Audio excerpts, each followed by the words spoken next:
Trigger! The Trigger! The Trigger! What a match! What an absolutely incredible opening match. 30-minute Iron Man match between Kenny Omega and PAC to open this week's AEW Dynamite episode. But what is the real reason behind the finish? Dave Meltzer knows. We'll have that in a bit. I'm Ollie Davis. This is Luke Owen. Welcome to the AEW Dynamite Go Home Revolution show. Review edition of WrestleTalk podcast. Please press the thumbs up party. Get all the button. Have a subscribe. Yeah.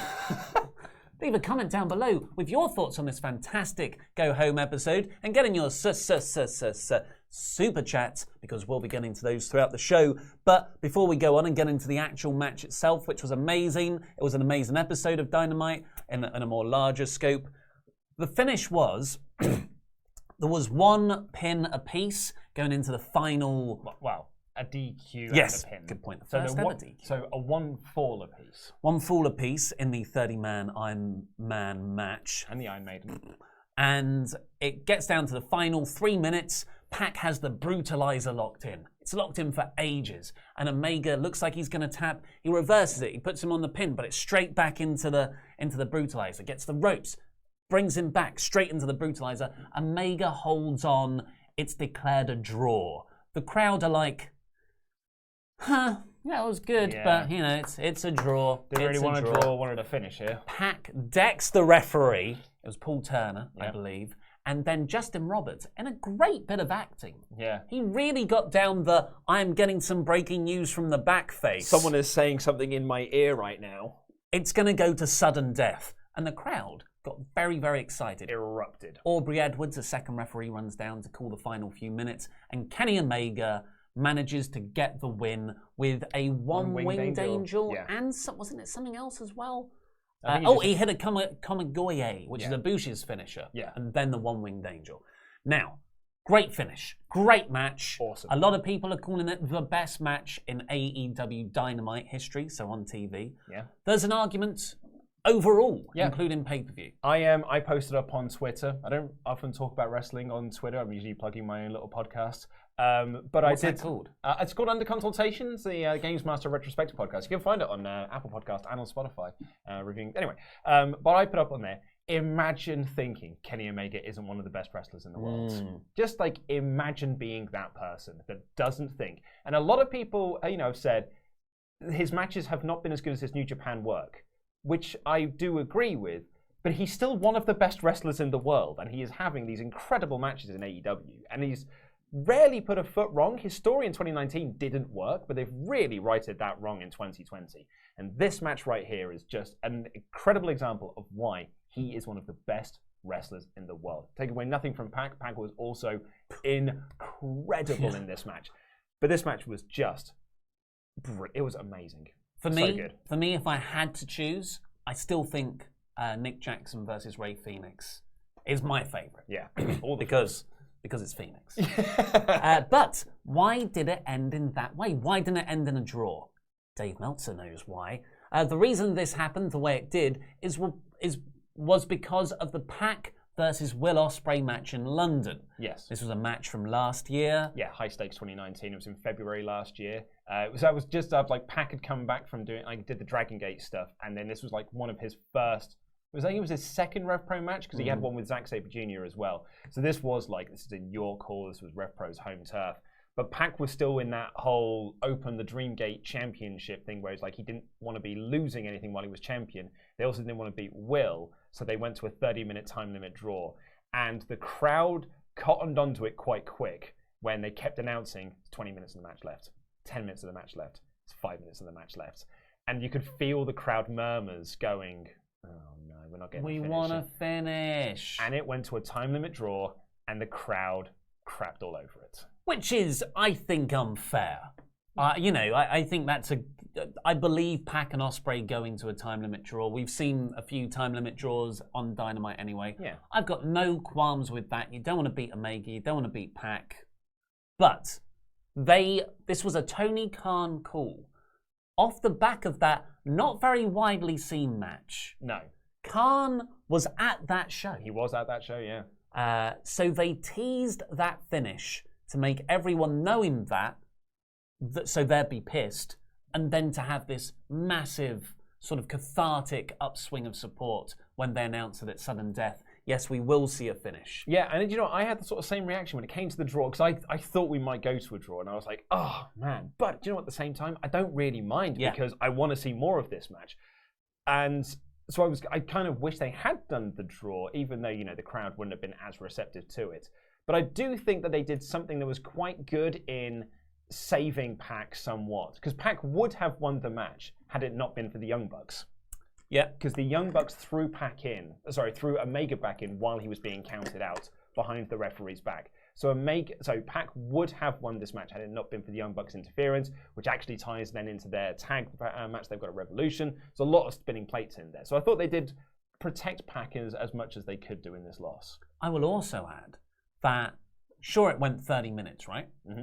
So the closing moments of the actual 30 minutes of the match was PAC had Omega locked in the Brutalizer. He had him locked in for 3 minutes.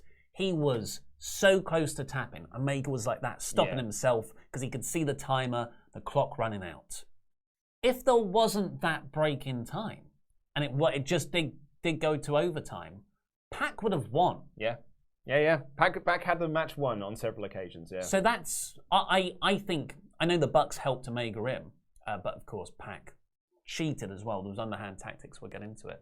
But I think he was more protected by the fact that there was that gap between the actual 30-minute match, which he would have won, and the restart. Yeah, no, I completely agree with you. I thought it was, I just thought it was a really, really great match. It was an interesting though, on that Kenny Omega being thrown back in by the Bucks, Jimmy Corderas tweeted out that spot didn't make any sense because AEW do 20 counts. Do they?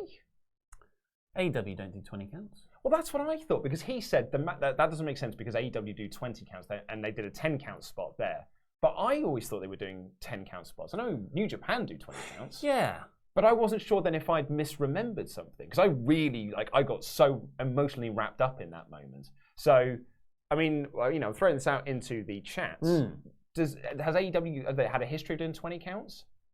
I can't remember now. I honestly can't remember. So, someone's just said there. AEW always did 10 counts. Oh, there you go. Yeah. So I just deferred to Jimmy on that one, so like I'm sure that he knows more than I do. So the actual match itself, they've changed Kenny Omega's entrance video. That was it. That as soon as they changed that, and it's like all about him winning now. It felt like this is the video package we were supposed to get when he finished his redemption arc story that started last year. But they kind of like shot that in the head and was like, no, let's not do that anymore. You're just now the best wrestler in the world. Yeah. He's like, okay, that's my character again. But he still had the, I'm a bit sad though. It was just him walking with an expressionless face and a rucksack on through Tokyo or Shibuya.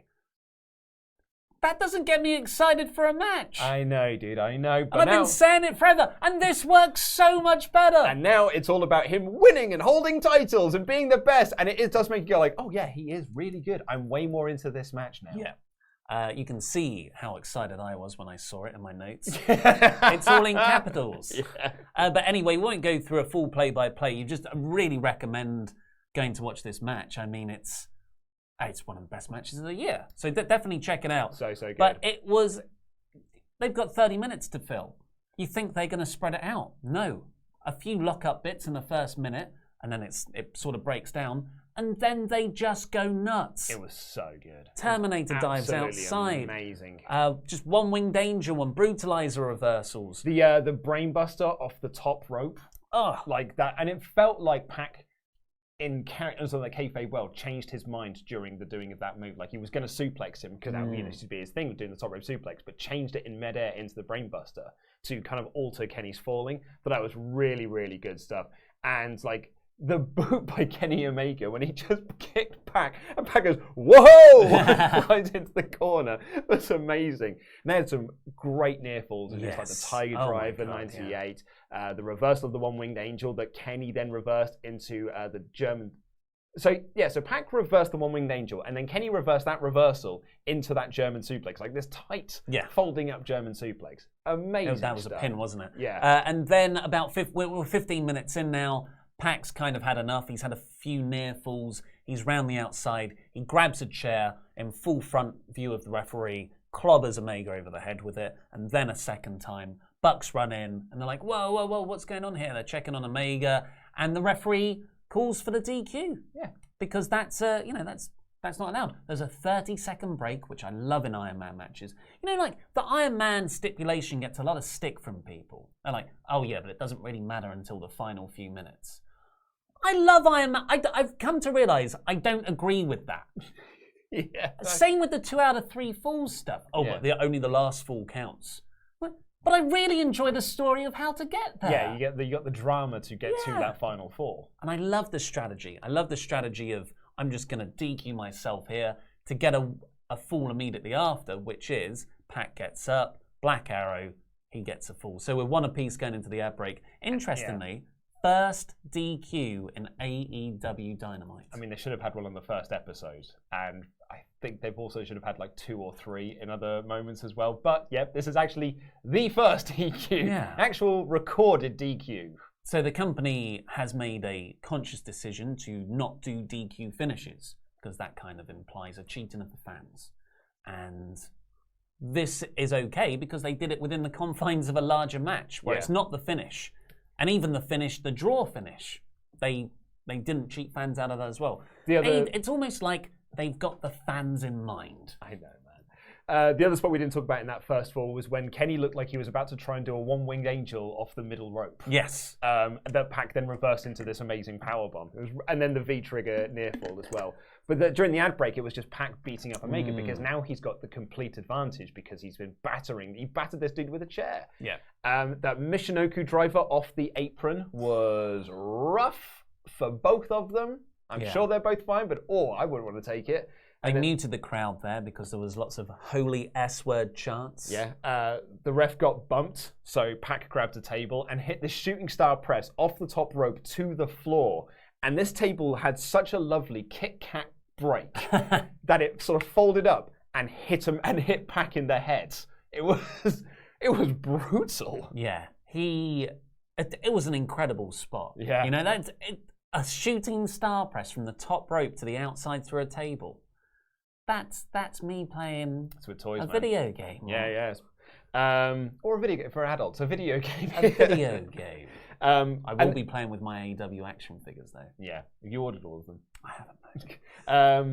And this is where Omega nearly got counted out and the Bucks threw him back in. And I honestly thought that was going to be a count out. It was so close. I thought PAC's getting the second win here by count out. That's really ingenious. But the Bucks threw him back in, which is even better because we haven't talked about this yet. The Bucks were at ringside for Omega the entire time, despite the fact they are, competitors this coming Saturday over the tag titles.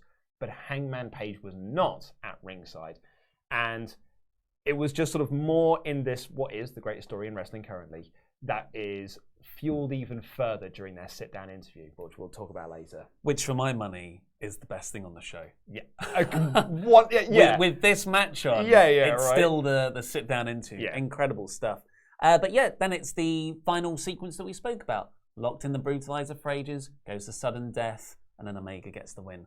Just an absolutely incredible match. Yeah. Incredible match. And just to wrap up this segment, Tony Schiavone, or Schiavone, however Jericho mispronounces it. Schiavone interviews PAC on the ramp and says, you've been sort of abusing Kenny and his friends and stuff for months, and you lost to him. And he's like, are you taking the piss? Yeah. The crowd booed Tony. I liked it. Yeah. It was kind of like when Mean Gene has a moral compass. Yeah. And, I was on the side of Tony in this. I thought it was great interviewing work. Yeah. And Orange Cassidy came out. And I knew that this match was being announced because I was going through the comments in our AEW predictions video yesterday, and someone said you forgot to do PAC Cassidy. And I'm like, well, video came out before that happened. Also before the Nyla Statlander match was announced as well. Yeah.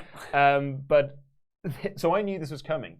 And when during the first match, I saw a lot of people dressed up as Orange Cassidy. I was like, they're going to lose their goddamn minds when this gets announced. And when he came out, this crowd lost their minds when he went up to PAC to do like the hands in, and PAC just lays him out. He's got no time for this joke. And we're getting PAC versus Cassidy at Revolution. A match that I am looking forward to so much. And it's had pretty much no build. But yet it's somehow had more than Nyla Rose Chris Statlander. Yes. Orange Cassidy hasn't wrestled a single match on Dynamite. And everyone is so into... You know, there will be people who do not like the idea of this match. I would say comedy wrestling has always been a part of wrestling. Even that 80s style you love. Even New Japan. They still have bits like this. And variety on the card is so important. And PAC's not going to come out of this looking rubbish. He's, you know, they'll find a way to protect both guys and stay true to their gimmicks. So trust in AEW here. But I am enormously excited for that bout. I'm really looking forward to it. Let's get into your super chats on the subject of the finish. Nate Drops Surname says, best TV match anywhere since ... Amazing. It was amazing. Yeah. Yeah, it was just really, really great stuff. If you haven't seen that match, like, go out of your way to see it this week. Yeah. Yeah, you owe it to yourself to go and watch that match. It's incredible professional wrestling. I'd say best TV match since, you know, that 4-way tag. Since that, when the Bucks, when Omega and Page won the tag titles, when Nick Jackson took on Phoenix. It's like AEW keep putting on these great TV matches. And I do think it's because they've only got 4 pay-per-views a year. Yeah. They can spread this out on TV more. Love it. Marco Talon 12. Super chat for Kenny's new entrance video. Yes, finally. Jobber JJ 496. Yet another great AEW. It's been just a flawless run. Yeah, this apart from the women's division. This 2020 has been very, very good to AEW. I was already excited for the pay-per-view and super excited. PAC versus Orange Cassidy. That's a thumbs up party. Is indeed. But do Orange Cassidy's way. A very low effort thumbs up. Yeah, but on Saturday, he's going to try. Colostopia. If Page turns heel, you can't blame him. Yes. That's what's so great about his character. Also, PAC versus Orange hype. JR really loves dipping dots. Not the dipping dots! Says was in the brawl at the end. Yeah. This has turned into a bit of a meme. I was looking at Reddit, and all the comments for this episode was just dipping dots! Because that happened to them previously. At when they did the brawl with the Inner Circle with Cody. Yeah. I'll just do 2 more. The Bad One, Ryan B. Bad. If you haven't seen the Revolution Countdown show that aired after Dynamite, you really should. It's so good. I wonder if it's like... Because the build-up video they did for Double or Nothing was flawless television stuff. And so I'm kind of hoping that this is kind of in that similar vein. I'm going to try and watch it tomorrow. Apparently, it's a Tony Khan thing. He loves the UFC build-up shows. The main event to this episode was very UFC influenced. It's just, I feel like 2020 AEW is what I thought AEW was when it launched. But it wasn't in that 2019 bit. It was like, you know, here's the Librarians, here's the Dark Order, which, you know, is fine, but I wanted a sports-based New Japan version of Western wrestling. And you know, this all coincides with the reports that Tony Khan has taken the book more. And every time I hear about something I like, Dave Meltzer's there going, that was a Tony Khan move. That was a Tony Khan idea. I'm just like, is he actually the new... Is he the US Gato? Yeah. Yeah, it could be, man. And let me just do this last one. Very generous from J. Bay Bates. Thank you very much. I was at AEW last night in Kansas City. Yes. And they played Broken Matt Hardy's laugh during the commercial break. And everyone was doing delete chants. You don't have to believe me, but I wouldn't pay to have this pinned. Now, I've got a theory on this, but I'm going to save that for later in the show. Yeah, because there was a little spot. The Dark Order promo, indeed. Right, so we've already talked about the opening match. Then we get a little interview bit backstage with Lexi. I don't know what her surname is, but I caught her name was Lexi. You know she's DDP's daughter. Is she really? Mm-hmm. One that MJF wanted to hook up with. I don't blame him. And she's outside the Inner Circle's dressing room, which is called Painmaker Posse. Yeah, because they were doing the big sort of weigh-in thing later, and when they all came out with the Painmaker Posse tracksuits, I was like, okay, that's actually pretty genius. Yeah. Because like Painmaker Posse, like that's quite lame. But then when you see them all do it, it's like, oh, it's lame on purpose. I get it now. I loved it. Yeah. And Jake, it's kind of dodgeball-esque, especially when they came down to the ring with their entrance. Jake Hager answers, and she asks him the question. He's a mute. He doesn't speak. Great. Then we get the Inner Circle versus Jurassic Express. Santana, Ortiz, and Sammy Guevara repping here. This was just... I think the crowd would have been going ballistic for this match if it wasn't for the incredible match that happened beforehand. Yeah, I completely agree. And even though the crowd were super into this match as well, because this was a 8-minute match where they did 15 minutes worth of stuff, and it was just all action all the time. If you are one of those sort of like, tag team pedants of just like, where are the tags? This was just like, no, we're just going to go out there and just do nothing but spots for 8 minutes and the crowd will love it. Yeah, it's like no tags and here's Marco's stunt. It's like they're trying to make Jim Cornette implode. I struggle to take notes on this. It's impossible. Yeah, but it built from the Battle Royale last week. In fact, both the tag matches we got built from the Battle Royale. And I've just written, crazy action to kick things off. This is bonkers. I love it. Everyone is great. They all do spots. Luchasaurus gets a hot tag and runs effing wild. Yeah. And they did this big triple running boot onto Sammy Guevara, kicked his head off into the next century. And then Luchasaurus was something else in this match. His kicks and the way he moves around the ring are lovely. Just lovely stuff. And the finish comes when Sammy Guevara's setting up to use Santana and Ortiz's sock full of pool balls, and he's going to hit Jungle Boy with it. But Darby Allin is there. Yeah. He grabs the sock, and that distraction lets the Express win. There's a little brawl, and Sammy is annoyed and walks off. Very, very nice booking. Yeah, really, really nice. Like to set up that Darby Allin, Sammy Guevara Revolution match. And then in the break... And another win for Jungle Boy there as well. Oh, yeah, good point. Darby's got the placards, and he's saying, at Revolution, the coffin will drop. I'm really looking forward to that match. Really am. Darby Allin got a huge pop as well. Yeah, off the back of that pop he got last week, like his star is on the rise. Yeah, I've got to be honest. He's kind of Jeff Hardy to me, in that I don't quite get him. Yeah, but you can't argue with the reactions he's getting. I think he's very inventive for the way he approaches a feud. Everything makes sense. He's added the losing of the voices. Makes him scarier. So I only saw Darby for the first time last year at Super Strong Star when we were there for the Progress. Yes, that was the first time I'd seen Darby Allin, and he was one of those guys that as soon as he started, I was like, oh my god, I love this dude. Like when he made his entrance and the way that he is presented and his sort of look and style, I was like, oh, I'm really into this dude. Very much looking forward to seeing what he does in AEW, and I'm really excited to see his star on the rise now. I completely get it though, like you on the Jeff Hardy thing, but I was also a big Jeff Hardy mark, so maybe that's where it comes from. Yeah, I think they are. He is like the modern day charismatic enigma. Completely agree. But yeah, better gimmick than the charismatic enigma. We got a MJF Cody video package, which was just superb. Yeah. That's all we got for them on this show.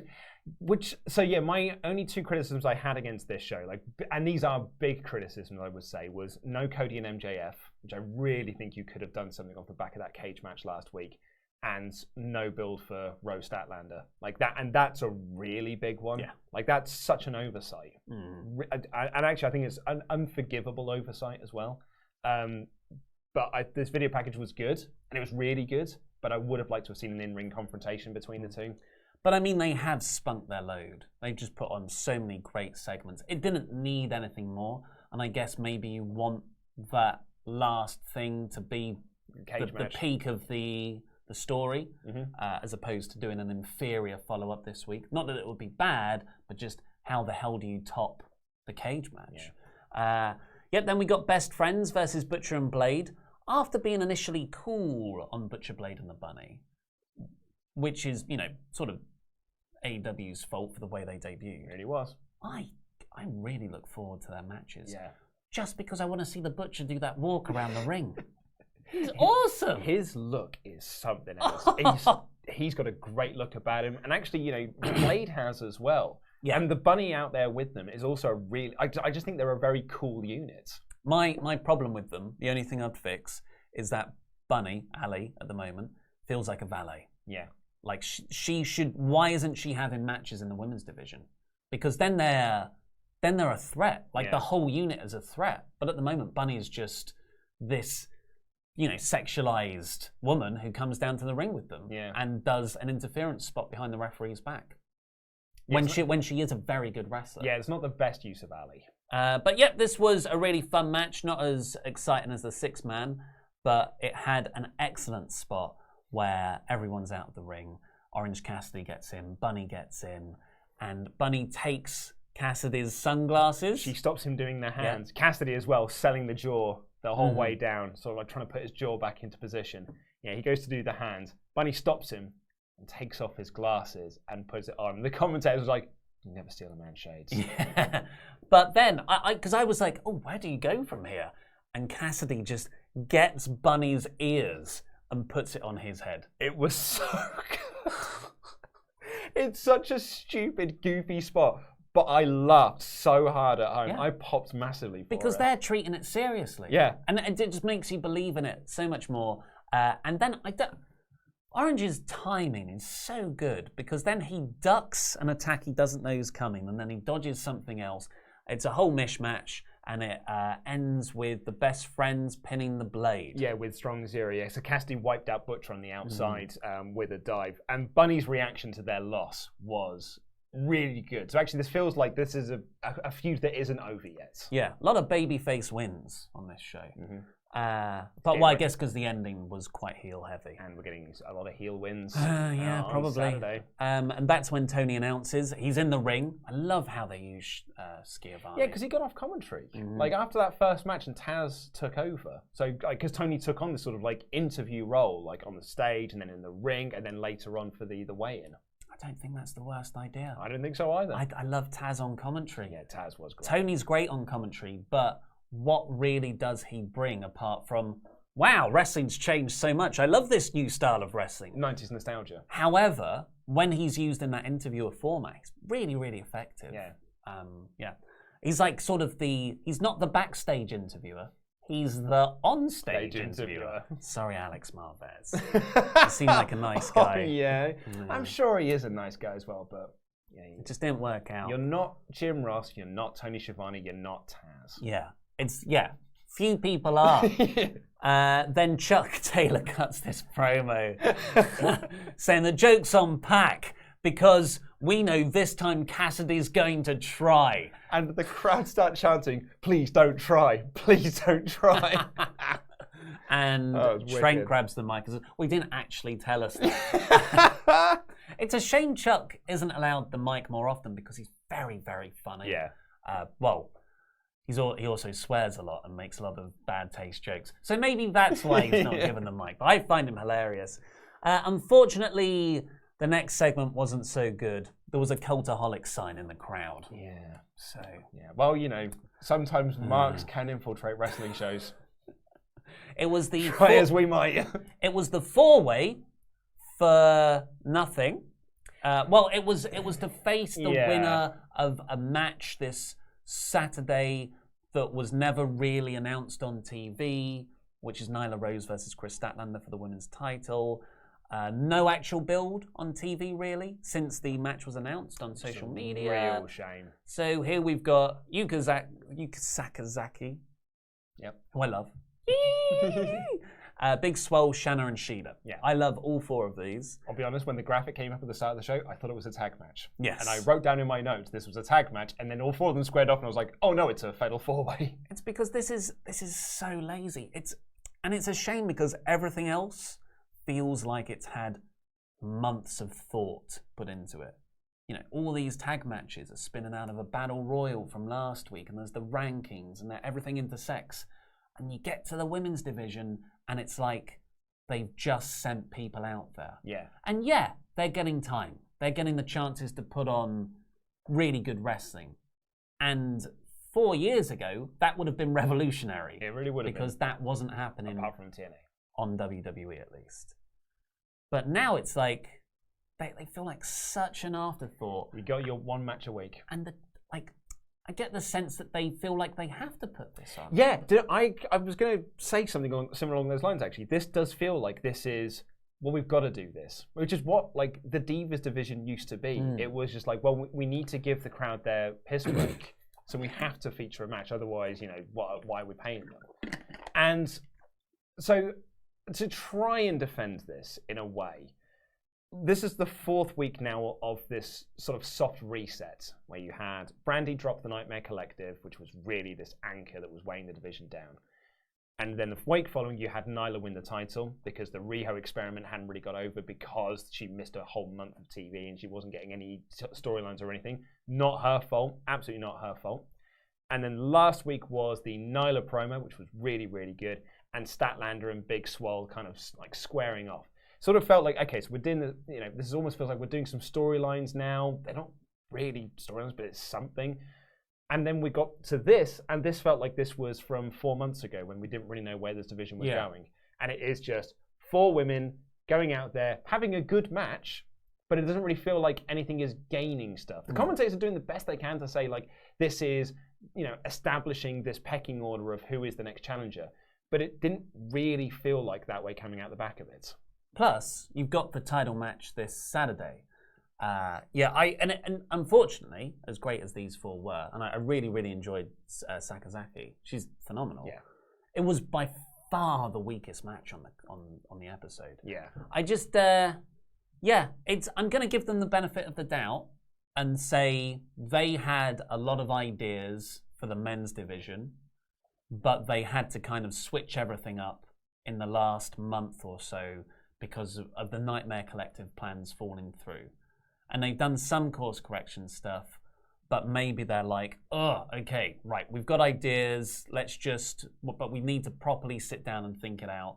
Let's just put these people out for the next couple of weeks, get the pay-per-view done with, and then we can start building something properly. But we have been saying this since October. If it's the same next week, maybe Khan does have a bad side, and it is just this kind of negligence over the women's wrestling. Yeah, it certainly doesn't help that at the start of all of this, Brandy was saying we're going to have the best women's division in North America, like setting yourself up for a fall here. I'm agreeing with you. Like what I would like to see is next week you see the sods being you call them sows? The seeds being laid. I'm going to pick a different metaphor. Pieces being put into place that will eventually build to Double or Nothing. Like, I would like to think they have sat down and it's like, okay, here is Revolution, here is Double or Nothing, here's what we'll do week to week to week to week to week till we get to Double or Nothing. And we can also do this that go alongside it to get us to Double or Nothing, which will then get us to All Out. Like, that is what I would like to see, as opposed to this was what we're currently getting. But to summarize, Sakazaki was the most over thing here. I thought Shida got some good but I would say Sakazaki was. Shida is amazing. She won in the end. Shida's my favorite wrestler in the women's division. I think she's incredible. She's awesome. Shanna was really cool. Big Swole has a definite charisma about her. I think she's so cool, but she is a bit clunky in the ring. There we go. Yeah. Plug for AEW Restricted, which is their podcast, which I recommended that Ollie listen to this week because the first 15 minutes is Cody and Tony Schiavone talking about Star Trek. Why can't that be an in-ring segment? It's just Cody and Tony doing week-to-week reviews of Picard. Call it The Bridge. You know how they always... We haven't got a thing in AEW where it's an interview segment. Dark Order have a promo backstage. Very interesting choice of words here. Evil Uno is saying they're going to take on SCU, a revolution like we predicted, and it's the Exalted One's command that we beat them, and Daniels will realize he's obsolete. I think this is Raven. This is another Raven moment. This is, you put Raven in that crowd to make Raven, you think the Raven is the leader. I think they're doing this with Matt Hardy as well. I think they're doing so much to point to a bit, and it's not just Uno and AEW, Matt's doing it as well. I think they're all doing this to make you think that it's Matt to reveal it's someone else. Because it's not like Matt's not done this in the past.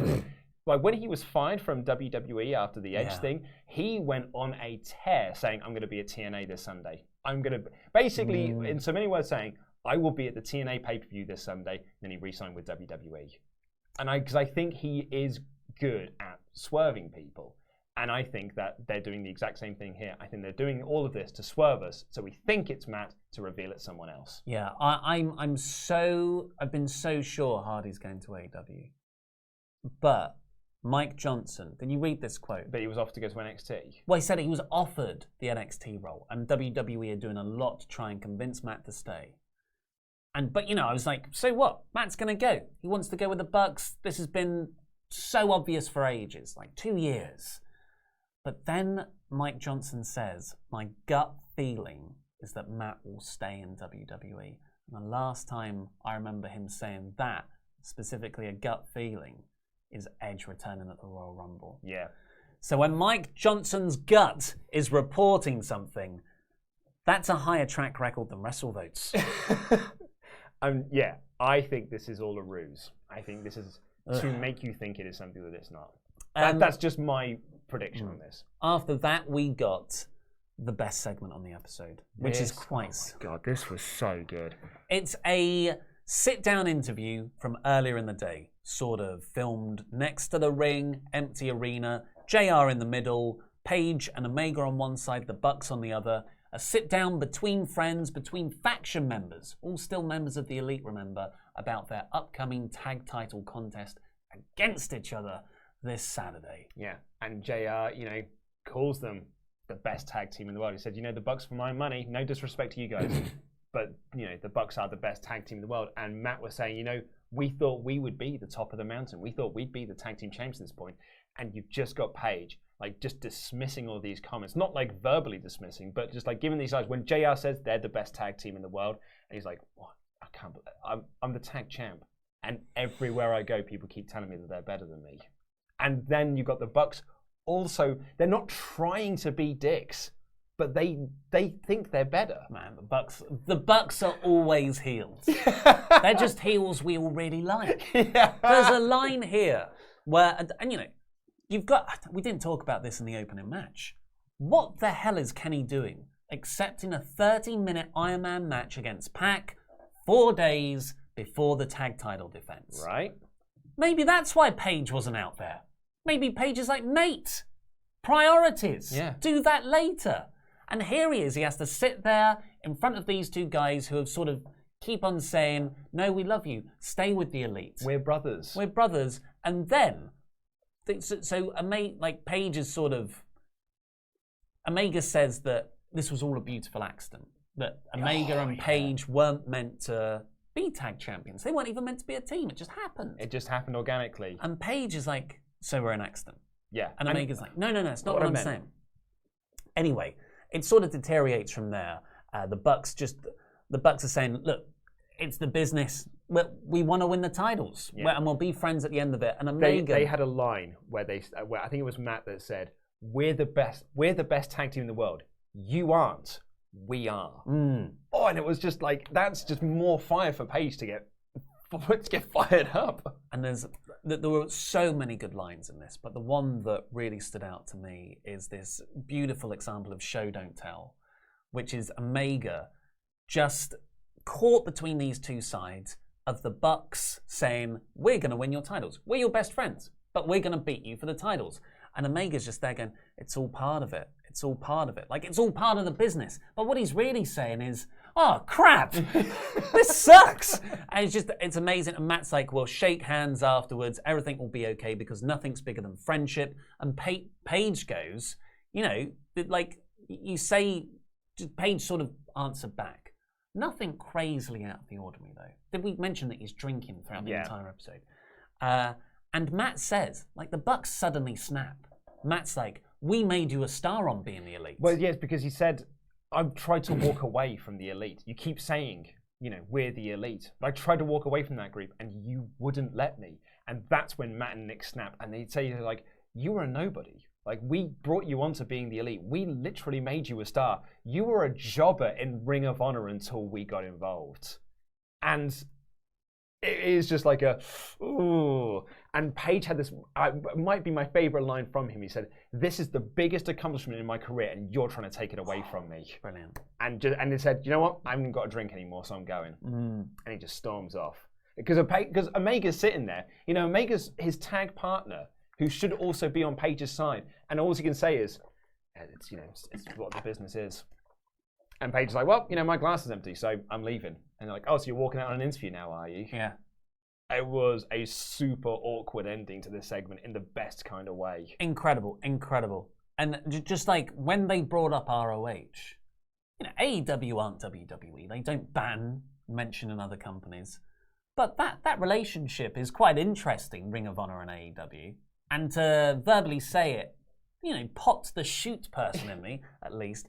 But yeah, the Bucks are coming at it like, this is business. Business is separate from personal. We're the best tag team in the world, so we should be the tag champs. And we can compartmentalize where we're going to do that, but then we can also go to dinner with you afterwards. Yeah. Whereas Paige, very understandably, has contorted it all together. Like, he's the opposite. They're completely linked in his head. And Omega can see both sides. It's like when he's saying it's part of it, it's all part of it. Who's he saying that to? Yeah. He's saying it to himself to try and convince it. Excellent character work. Oh my God, it's the best story in wrestling. Effing hell. Move aside, Ciampa and Gargano. It's the match I'm most excited for this Sunday. Not just because I think the in-ring work, Saturday rather, the in-ring work is going to be incredible between all four guys. But this story has been built so perfectly, week by week by week. I cannot wait to see what's going to happen because I don't know. Like in my predictions, I predicted that they retain, but honestly, I don't know. Yeah, I don't know where this is going. So I'm so excited. They hug. That's great. The Bucks win. That's great. Paige turns heel. That's great. Omega turns heel. That's great. There's so many ways they can go. I can't wait. Yeah. They run through the card for Revolution. I love the graphics. They're not moving. I would prefer if they were moving, but they've sort of rotoscoped real-life pictures, full-body pictures. It's quite nice. But then they bill next week as the Revolution Aftermath episode of Dynamite. And they announced that Lance Archer is joining AEW. Apropos of nothing. They're just like, oh, by the way, Lance Archer's here next week. He's signed with AEW. He's like, oh, okay, has he now? Jeff Cobb wouldn't say exclusive to us, so here's Lance Archer. Yeah, we've got Lance instead, mate. Yeah, so he's sort of been courting with them for a while, and yeah, he's a great wrestler. Big guy. Big guy. Looking forward to it. Hoytomania will run wild again. And the main event was this just masterful segment. It felt so real. They built it like what was a weigh-in for the championship match on Saturday between Jericho and Moxley. What I liked about this is a different way of doing a contract signing. Like a contract signing is, like if they were to do a contract signing, I think you would get a lot of people saying like, oh, that's just a WWE thing. You're just copying what WWE do. So they've gone like, oh, okay, well, let's do a different way of doing it. Because let's be honest, this was no different to a contract signing in terms of a brawl breaks out and someone gets hit on something. Yeah. But instead they did it as this weigh-in instead, and you had a photographer in the ring, you had Tony Schiavone, you brought down Gary Michael Capetto, who's a legendary announcer with 40-odd years worth of experience. Sure. No idea who this lad is. Absolutely. You had the Inner Circle coming down in their matching like tracksuit stuff, and you had ring girls in there as well. And it was just a completely different style of presentation that I really, really like. I bought into it so much, I wanted to see the weights. I wanted to hear what Jericho's weight was. Yeah. And it's like, if I was to be hyper critical, I wish Moxley would have gotten into crazy lean shape. Because the big part of the weigh-ins isn't, obviously the official reason is to make sure you're the proper weight class. But it's also, I'm freaking jacked right now, I'm going to kill you in the octagon. It's all about posturing and mental mind games. So to see Jon Moxley get on the scales, 237 I think it was. 234. 234, and then him just look normal. Yeah. I wish he looked shredded. That's all I would say. I'm going to say that this is going to sound like a very weird sentence to say, But I wrote down that he's 234 pounds. Why do I care? Why do I care about because that? they made you care. They put value on it. Yeah, why do I care what Jericho's weight is? Because the weights aren't real. Like, they're likely all just made up stuff. And yet, I wrote that down as a note, as if it was important. Because they did make me think it was important. Because now you have a bit of extra detail going into that match. You're like, well, you know, Moxley's got the weight advantage, or, well, let's be honest, Jericho's probably got the weight advantage. But Moxley, you know, you can sort of put those details up against each other. It's a tale of the tape. Yeah, and as someone who doesn't watch boxing, which I think was quite clear by me on the review saying Tyson Fury was celebrated for doing a boxing, and I don't watch MMA, I don't know what that means. Like, I don't know what someone having a weight advantage means. It just means you've got more power behind the punches. The only time I've ever known what weight advantage means is when people were facing Yokozuna. I'm like, well, okay, I can physically see that man over there has a distinct advantage in this match. But I actually was really into this weigh-in segment. This is my first ever weigh-in. WrestleTalk fans. Wow. SWAF Nation. I've never seen one before. You popped your weigh-in cherry. I did.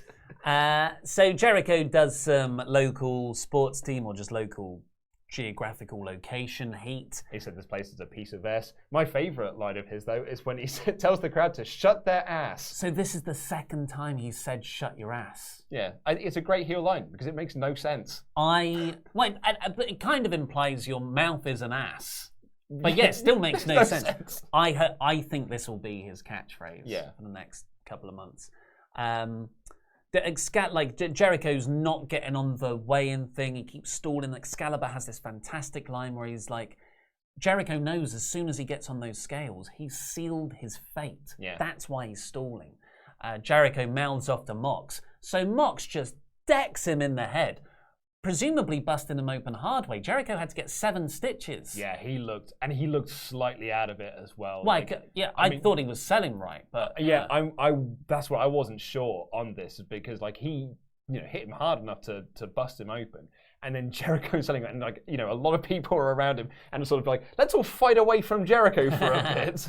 Yeah, well, hopefully it was a lot more worked, because when there's safer ways to do it, there's really no purpose for busting someone open hard way, well, with what we know about concussions now. But then it just goes the crazy, it's not overbooked, it's perfectly booked. Dustin runs down. He brawls with Hager. They brawl off into the concourse area. That's where the dipping dots spot Dipping dots happen. Dipping dots. Throws him into the sort of convenience bits. Then Darby runs in with a skateboard. He got one over on Sammy earlier. So Sammy gets one over on him now. Gets the skateboard, hits it on Darby. Breaks the skateboard over him. Such good symbolism. And he gets that heat back from earlier. And then Sammy gangs up on Mox with Jericho. Mox is out, so Jericho hits the Judas elbow on him. Then a paradigm shift from Jericho onto the scales. Yeah. It's just... There's so much symbolism there. It was really, really good stuff. I see a man with an eye patch, blindness, which a lot of this feud's been about. Old school biblical revenge, eye for an eye. And now you bring scales into the mix. It's just like this whole ancient exploration of justice. Yeah. It's just incredible. It was a really, really good segment. I really, really liked it. And this is a go-home show. This is a go-home show. Yeah. I mean, when you're right, you're right. Because I am excited for every match on that card that they built. That they built over time to get exponentially more interesting and dramatic. And now we've got a series of cliffhangers for this Saturday. Fantastic, flawless. Last week's was a 5 out of 5 show. This has got to be a 5 out of 5 show as well. I'm not going to give it a 5 out of 5 show, because I do think the Nyla Statlander stuff is unforgivable. Yes. Like, everything they did was so on the money, but you cannot get away with that. I think that's really poor form. It is bad, yeah. Wow, we have a lot of folks tuning in for the AEW review. That's the Dippin' Dots. 1,853 so far. It's quite a few more. I guess the go-home ratings bump is real. Yeah. Of course, tune in on Saturday. It'll be me and Andy Datson live streaming it from the office here, so we can all watch it together. I cannot freaking wait. We're also going to be doing Super Showdown. Yeah. Me and Luke in about an hour and 10 minutes. Yeah. Got to try and have some food. You know, I'm looking forward to it on a par as Revolution. Can't wait to see. Do you know what, dude? matches. Do you know what? I don't get to watch Revolution with you, so I'm excited for it because we get to hang out for a few hours. That's so that's fun. exciting. That's always fun. Someone's Werner Mullman is telling me to check the likes. You're right. Thumbs up party, folks. Only 372 thumbs up right now, but there's 1,800 of you watching. And I know a lot of people don't like it when we ask for likes. I didn't do it on the Raw review this week. And there was a noticeable difference that I didn't do it. So it helps us out, and it's so easy, folks. Right, so let's do the rest of these super chats before we get out of here, unless we've got any Patreon shows. No, we did the last of them on Raw. Right, so Liu Jiahao, thank you to our mod for translating the Chinese name. And we probably still said it wrong. I think it was a shame they didn't do the MJF and Cody angle with the first stipulation more. Still a great show, though. Yeah, it's kind of what we were talking about last week with that. You play up to the Cody can't touch him anymore, which is the simplest of those stipulations. I do think they could have done something around that. Larry, I think the leader of the Dark Order is someone not hinted at or teased to, like someone like Jake the Snake Roberts. Yeah. Hey, man. The Dark Order, man. They've done it to such an extent now. I don't think anything's going to fully work, unfortunately. All Elite DK. YB mentioned, Young Bucks mentioned Bullet Club and ROH. What's happening? Is it a hint for a new relationship? Dark Order said CD, Christopher Daniels, will be obsolete. Broken Matt confirmed. Yeah, that seemed, well, you think it's a red herring. I think it's a red herring. The Bullet Club and ROH stuff, I just think they're saying it and hoping for the best. Yeah, I think they're looking to get that shoot pop. Like, you know, the thing that popped you, that's what they're looking for, is, you know, saying ROH to people go like, they said ROH, what does that mean? CM Punk's famous pipe bomb promo. Maybe I'll go back to ROH. Hey, Colt Cabana, how you doing?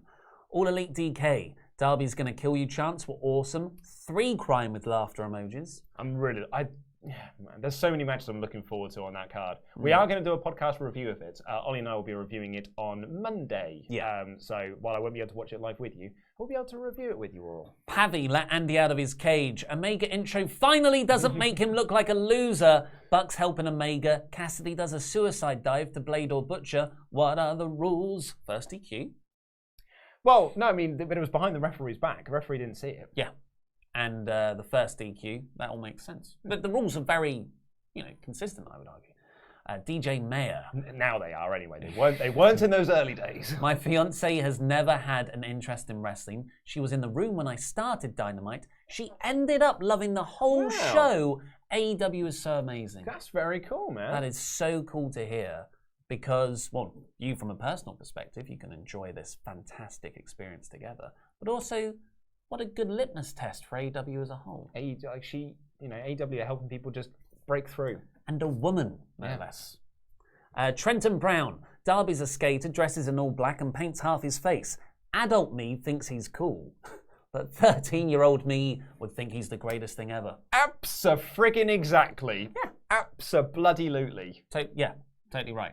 Yeah, couldn't agree more. 13-year-old me didn't find skaters cool. So maybe that's why the disconnect is.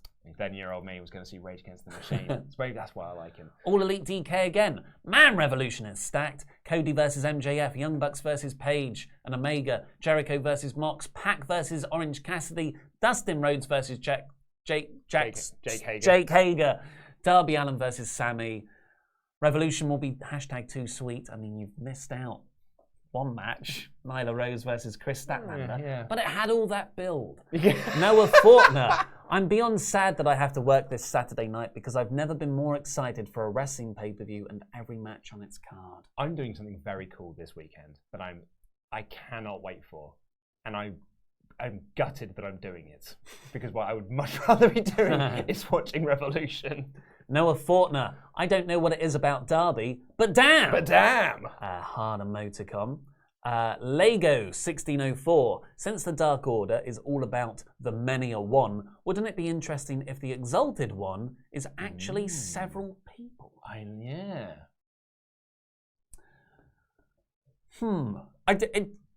That is an interesting way to take it. I don't think it would work just because there's already quite a few different leadership figures there. Yeah, muddies the water ever so slightly, yeah. Christopher Jazzcat. Great name. I'm still hoping the Exalted One is Raven. Yeah, or TEW. He's talking about I think it was Total Extreme Warfare, which was the wrestling management game where you book matches on shows. So maybe he hopes that management system is Raven. All Elite DK, New Japan version of Omega is back. The 5-star machine is here. I hope so. And he also follows up. Only mention the matches which were built well. Yeah. Yes, we were being sarcastic about Rose and Statlander. But yeah, Omega really does feel like New Japan. I saw that a lot in the reviews. It feels like Bullet Club G1 Omega is back.